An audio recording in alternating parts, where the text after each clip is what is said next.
This video is based on real events and publicly available sources. It is created for education and awareness only, and does not promote violence or crime. Some viewers may find it disturbing. Hello दोस्तों, नमस्कार। मेरा नाम है विशाल और स्वागत है आपका हमारे चैनल क्लिपमेट स्टोरी पर। और मैं उम्मीद करता हूं कि आप लोग बहुत अच्छे होंगे।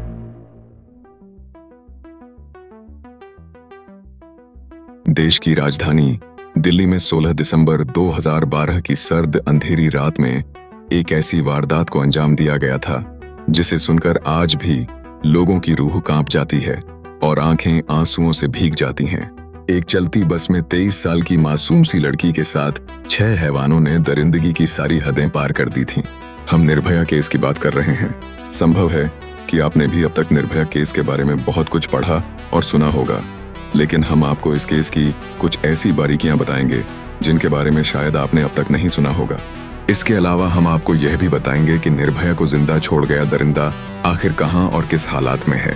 हम आपको निर्भया के एकमात्र जिंदा बचे नाबालिग दरिंदे को 10,000 रुपए और सिलाई मशीन देने के पीछे की भी पूरी कहानी बताएंगे। तो वीडियो में अंत तक जरूर बने रहिए, क्योंकि हमारा मकसद केवल व्यूज और लाइक हासिल करना नहीं, बल्कि आपको सही और निष्पक्ष जानकारी देना है। तो चलिए बिना किसी देरी के वीडियो शुरू करते हैं। इस कहानी की शुरुआत होती है निर्भया के जीवन से। निर्भया का जन्म 10 मई 1990 को दिल्ली में हुआ था। वह अपने 3 भाई बहनों में सबसे बड़ी थी और परिवार की इकलौती बेटी भी थी। निर्भया के माता पिता ने बेटा बेटी में बिना कोई भेदभाव किए उसे भी अच्छी शिक्षा दी और बराबरी का मौका दिया। निर्भया बचपन से ही पढ़ाई में काफी तेज थी और वह हमेशा अपने परिवार वालों की उम्मीदों पर खरा उतरते हुए आगे बढ़ती रही। आगे की पढ़ाई करते हुए वह मेडिकल फील्ड में आने का फैसला करती है और फिजियोथेरेपी कोर्स में एडमिशन लेते हुए अच्छे मार्क्स के साथ फिजियोथेरेपी की डिग्री भी हासिल कर लेती है। जब यह घटना घटी थी तब निर्भया फिजियोथेरेपी की ही इंटर्नशिप कर रही थी। बात है 16 दिसंबर 2012 की। छुट्टी का दिन होने की वजह से निर्भया अपने एक दोस्त अवनींद्र प्रताप पांडे के साथ फिल्म देखने जाने का प्लान बनाती है। अवनींद्र प्रताप पांडे पेशे से सॉफ्टवेयर इंजीनियर हैं और उत्तर प्रदेश के गोरखपुर के रहने वाले हैं। दोनों सिनेमा हॉल में आमिर खान की फिल्म तलाश देखने का प्लान बनाते हैं। फिल्म की काफी चर्चा थी, इसलिए निर्भया अपने दोस्त के साथ तलाश फिल्म देखने के लिए निकलती है और दोनों पब्लिक ट्रांसपोर्ट से PVR select city walk Saket पहुंच जाते हैं। जब वे सिनेमा हॉल पहुंचते हैं तो वहां काफी भीड़ होती है और उन्हें फिल्म का टिकट नहीं मिल पाता, इसलिए दोनों तलाश फिल्म की बजाय लाइफ ऑफ पाई नाम की फिल्म देखने का फैसला करते हैं। इवनिंग शो में लाइफ ऑफ पाई देखने के बाद निर्भया और पांडे अपने अपने घर जाने के लिए ऑटो का इंतजार करने लगते हैं। वैसे तो रात बहुत ज्यादा नहीं हुई थी, लेकिन ठंड ज्यादा होने की वजह से ऑटो बहुत कम आ रहे थे और मी की बजाय मुंह मांगी हिम्मत पर जान की बात कर रहे थे। कुछ डर की जद्दोजहद के बाद एक ऑटो वाला मिलता है जो इन्हें लेकर चलने को तैयार हो जाता है, मगर वो इन दोनों को मुनिरका बस स्टैंड तक ही लाने के लिए राजी होता है। ये दोनों सोचते हैं कि मुनिरका से बस लेकर द्वारका तक चले जाएंगे, इसलिए दोनों ऑटो से चलकर मुनिरका बस स्टैंड तक जाते हैं। मुनिरका बस स्टैंड आने के बाद ये दोनों थोड़ी डर इंतजार करते रहते हैं, मगर इन्हें अपनी डेस्टिनेशन तक जाने के लिए सही सवारी नहीं मिलती है। हालांकि जब रात के लगभग 9:30 बज रहे होते हैं तभी एक सफेद कलर की काली शीशे वाली बस वहां से गुजराती है। बस के गेट से एक लड़का चिल्लाते हुए इन लोगों से पूछता है कि कहां जाना है। जवाब में निर्भय का दोस्त कहता है द्वारका। बस वाला कहता है कि हम भी वहीं जा रहे हैं। इसके बाद निर्भय अपने दोस्त के साथ इसी बस में बैठ जाती हैं। जब निर्भय और उसके दोस्त बस के अंदर जाते हैं तो देखते हैं कि बस के अंदर 3 और सवारी है, इसलिए यह दोनों भी निश्चित होकर बस में बैठ जाते हैं। बस के अंदर मौजूद एक लड़का इन दोनों से मुनिरका से द्वारका तक जाने के लिए कारा के तौर पर 10-10 रुपए भी ले लेट है।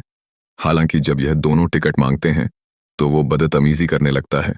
बस वालों द्वारा टिकट ना देना उन दोनों कोई नई बात नहीं थी, इसीलिए दोनों खामोश होकर बस के अंदर ही बैठ जाते हैं और अपनी मंजिल पर पहुंचने का इंतजार करने लगता है। मगर किसे मालूम था कि उनका इंतजार बस इंतजार बनकर ही रह जाएगा। कुछ डर तक तो बस अपने रास्ते पर आगे बढ़ती रहती हैं, मगर थोड़ी डर के बाद ड्राइवर बस को निर्धारित रास्ते से हटाकर दूसरे रास्ते पर मोड़ देता है। इस बात का अंदाज होते ही निर्भय का दोस्त तुरंत बस के अंदर मौजूद लोगों से इस पर सवाल करना शुरू कर देता है। इस सवाल का सही ढंग से जवाब देने की बजाय बस का दूसरा स्टाफ निर्भय के दोस्त के साथ ही बदतमीजी करने लगता है और उससे पूछने लगता है कि तुम दोनों आखिर कौन हो और इतनी रात में अकेले क्या कर रहे थे।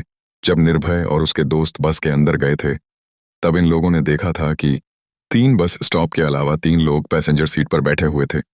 उन्हें लगता है कि वह तीनों पैसेंजर ही हैं, मगर थोड़ी ही देर बाद साफ हो जाता है कि वो तीनों पैसेंजर नहीं, बल्कि बस स्टाफ के ही साथी हैं। अब ये सभी 6 लोग मिलकर निर्भय के दोस्त के साथ बदतमीजी करने लगता है और उसे उकसाना शुरू कर देते हैं। जब निर्भय का दोस्त जवाब देने लगता है तो इस पर बस के अंदर मौजूद भी सभी उसके साथ हाथापाई करने लगता है और उसे मारना शुरू कर देते हैं। पहले तो वो निर्भय के दोस्त को लात घुसों से मारते हैं और फिर इसी लड़ाई के दौरान एक लड़का बस के अंदर इस्तेमाल होने वाली एक बड़ी सी लोहे की रोड निकलता है और उसके सर पर वार करता है। इस कारण निर्भय का दोस्त वहीं पर बेहोश होकर गिर जाता है। अब आगे निर्भय के साथ रूह कंप देने वाली दरिंदगी का सिलसिला शुरू होता है। निर्भय के दोस्त को करने पीटने के बाद जब यह लोग देखते हैं कि वह लड़का बेहोश हो गया है, तो अब ये सभी निर्भय को खींचते हुए बस की पिछली सीट पर ले जाते हैं। अब यहाँ जो कुछ भी निर्भय के साथ होता है उसे हम शब्दों में भी बयान नहीं कर सकते हैं। बस चलती रहती है और निर्भय के साथ दरिंदगी अंजाम दी जाती रहती है। यह सिलसिला 2-2.5 घंटे तक चलता रहता है। इस दौरान बस के बगल से कई बार पुलिस की गाड़ी भी गुजरती है।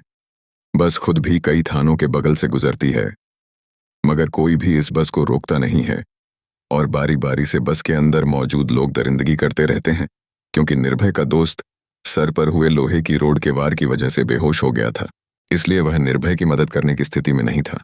6 लोगों के साथ लड़ना अकेले निर्भय के लिए संभव नहीं था। फिर भी निर्भय अपनी पूरी हिम्मत लगाते हुए उन दरिंदों का मुकाबला करती रही। बाद में हुई जांच के मुताबिक उसने हमलावरों का डटकर विरोध किया और खुद को बचाने की हर संभव कोशिश की, मगर अफसोस वह सफल नहीं हो पाई। जब उन दरिंदों की हैवानियत अपनी हद पार कर चुकी तो वे लोग उसे बस से बाहर फेंककर इस घटना को सड़क हादसे का रूप देने की योजना बनाने लगे। उससे पहले उन्होंने यह तय किया कि निर्भय के दोस्त को भी मार दिया जाए। उसके सिर पर फिर से लोहे की रॉड से वार किया गया और बाद में दोनों को चलती बस से बाहर फेंक दिया गया। बस से फेंकने से पहले उनके कपड़े उतार लिए गए और उनके पास मौजूद मोबाइल समेत अन्य सामान भी छीन लिया गया। उस समय रात के लगभग 11 बज रहे थे। हमलावरों ने निर्भय के दोस्त की जान लेने की पूरी कोशिश की थी, लेकिन वह बच गया। कुछ होश में आने के बाद उसने राहगीरों से मदद की गुहार लगाई, मगर कई लोग उन्हें नजरअंदाज कर आगे बढ़ गए। तभी एक अनजान व्यक्ति ने उनकी हालत देखकर पुलिस को फोन किया। थोड़ी ही देर में पुलिस मौके पर पहुंची और दोनों को तुरंत सफदरजंग अस्पताल में भर्ती कराया गया। निर्भय की हालत बेहद गंभीर थी। उसके शरीर पर गंभीर चोटें थीं और अत्यधिक रक्तस्राव हो रहा था। स्थिति को देखते हुए डॉक्टरों ने तत्काल इलाज शुरू किया और उन्हें वेंटिलेटर सपोर्ट पर रखा गया। कुछ ही घंटों में यह खबर मीडिया के माध्यम से पूरे देश में फैलने लगी। जैसे जैसे लोगों को इस घटना की जानकारी मिली, देश भर में गुस्सा और आक्रोश फैल गया। लोग सड़कों पर उतर आए और न्याय की मांग को लेकर प्रशासन और सरकार के खिलाफ जोरदार प्रदर्शन शुरू हो गए। साथ ही लोग जल्द से जल्द अपराधियों की गिरफ्तारी की मांग करने लगे। देखते ही देखते यह विरोध प्रदर्शन एक बड़े आंदोलन का रूप ले गया और देश भर में निर्भय के समर्थन में आवाज उठने लगी। लोग उसके लिए दुआएं करने लगे, मगर अस्पताल में उसकी हालत दिन प्रतिदिन बिगड़ती जा रही थी। 16 दिसंबर 2012 से 19 दिसंबर 2012 के बीच निर्भय की एक के बाद एक कई सर्जरी करनी पड़ी। डॉक्टरों की लाख कोशिशों के बावजूद उसकी स्थिति नाजुक बनी रही। 21 दिसंबर को भारत सरकार की ओर से देश के शीर्ष डॉक्टरों की एक विशेष टीम बनाई गई ताकि उसे सर्वोत्तम इलाज मिल सके। इसके बावजूद हालात में अपेक्षित सुधार नहीं हुआ। शरीर का तापमान 102 PDF तक पहुंच गया और संक्रमण भी गंभीर हो गया। एक ओर सड़कों पर लोग न्याय की मांग कर रहे थे, तो दूसरी ओर डॉक्टर पूरी कोशिश में लगे थे कि किसी तरह उसकी जान बचाई जा सके। 24 दिसंबर को तत्कालीन प्रधानमंत्री मनमोहन सिंह की अध्यक्षता में कैबिनेट बैठक हुई, जिसमें उसे बेहतर इलाज के लिए विदेश भेजने का निर्णय लिया गया। इसके बाद 27 दिसंबर को निर्भय को एयरलिफ्ट कर सिंगापुर के माउंट एलिजाबेथ अस्पताल ले जाया गया, जहां उसका इलाज शुरू हुआ। लेकिन वहां पहुंचने के बाद भी उसकी हालत में सुधार नहीं हो सका। 29 दिसंबर 2012 को स्थानीय समयानुसार तड़के लगभग 4:45 बजे उसने अंतिम सांस ली। उसके पार्थिव शरीर को दिल्ली लाया गया और कड़ी सुरक्षा के बीच अंतिम संस्कार किया गया। उसके मित्र को कुछ दिनों के इलाज के बाद अस्पताल से छुट्टी दे दी गई। इधर इलाज चल रहा था, उधर दिल्ली पुलिस जमीनी स्तर पर तेजी से जांच कर रही थी। घटना की रिपोर्ट दर्ज होने के 24 घंटे के भीतर पुलिस ने संदिग्धों को हिरासत में लेना शुरू कर दिया। CCTV फुटेज की मदद से बस की पहचान की गई। सबसे पहले बस के ड्राइवर राम सिंह को गिरफ्तार किया गया। उसके बयान के आधार पर बाकी आरोपियों को भी पकड़ा गया। गिरफ्तार आरोपियों में राम सिंह लगभग 30 वर्ष और मुकेश सिंह लगभग 26 वर्ष राजस्थान निवासी शामिल थे। इसके अलावा पुलिस ने 20 साल के विनय शर्मा को भी गिरफ्तार किया था, जो एक असिस्टेंट जिम इंस्ट्रक्टर था। इसके अलावा 19 साल के पवन गुप्ता को भी गिरफ्तार किया गया था, जो एक फल बेचने वाला था। इन दोनों की गिरफ्तारी बिहार और उत्तर प्रदेश से हुई थी, जबकि छठे अपराधी को पुलिस ने उत्तर प्रदेश के बदायूं से गिरफ्तार किया था। शुरुआत में इस अपराधी का नाम सार्वजनिक नहीं किया गया, क्योंकि गिरफ्तारी के समय उसकी उम्र 17 साल और कुछ महीने थी और कानूनी रूप से वह नाबालिग था, इसलिए उसकी पहचान गुप्त रखी गई। बाद में खुलासा हुआ कि इस नाबालिग का नाम मोहम्मद अफरोज था। अफरोज को आनंद विहार टर्मिनल से गिरफ्तार किया गया था। इसके अलावा पुलिस ने अक्षय ठाकुर नाम के 28 साल के युवक को भी गिरफ्तार किया था, जो बिहार के औरंगाबाद का रहने वाला था। ये सभी अलग अलग पृष्ठभूमि के थे और इनकी कुछ ही दिन पहले आपस में दोस्ती हुई थी। घटना वाली रात ये लोग पार्टी करने के इरादे से घर से निकले थे। बस में शराब और खाने पीने की चीजें भरकर ये लोग शिकार की तलाश में निकल पड़े थे।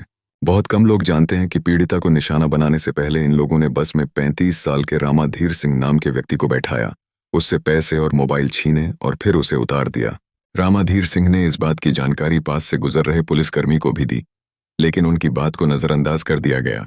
सभी अपराधियों की गिरफ्तारी के बाद उनकी पहचान परेड कराई गई, जिसमें पीड़िता के मित्र ने सभी 6 अपराधियों की पहचान कर ली। इसके बाद कानूनी कार्रवाई शुरू हुई।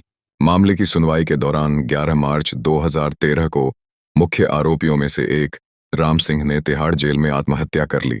1 सितंबर 2013 को नाबालिग आरोपी को जुवेनाइल जस्टिस बोर्ड द्वारा 3 साल के लिए सुधार गृह भेज दिया गया।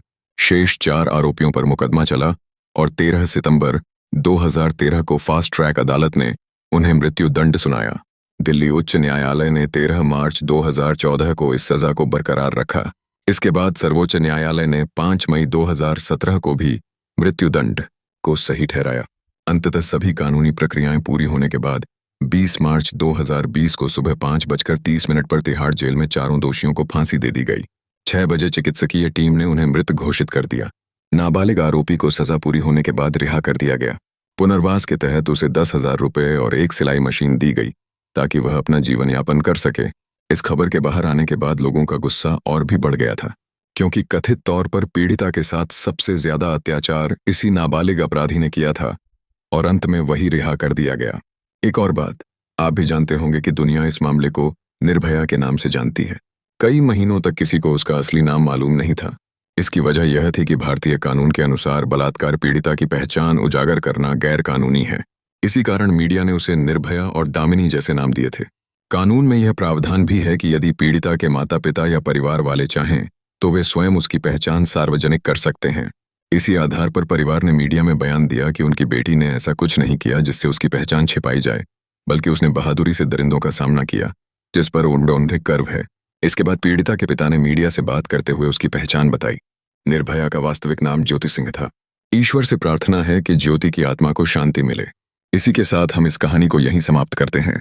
आपके अनुसार देश में ऐसे अपराधों को कम करने के लिए सरकार को कौन कौन से कदम उठाने चाहिए? अपनी राय कमेंट बॉक्स में जरूर बताएं। वीडियो को लाइक और शेयर करें ताकि यह जानकारी अधिक लोगों तक पहुंचे। अगर आपने अभी तक चैनल को सब्सक्राइब नहीं किया है तो जाते जाते सब्सक्राइब करें और बेल आइकन दबाएं, ताकि आपको हमारे सभी नए वीडियो की सूचना तुरंत मिलती रहे। धन्यवाद।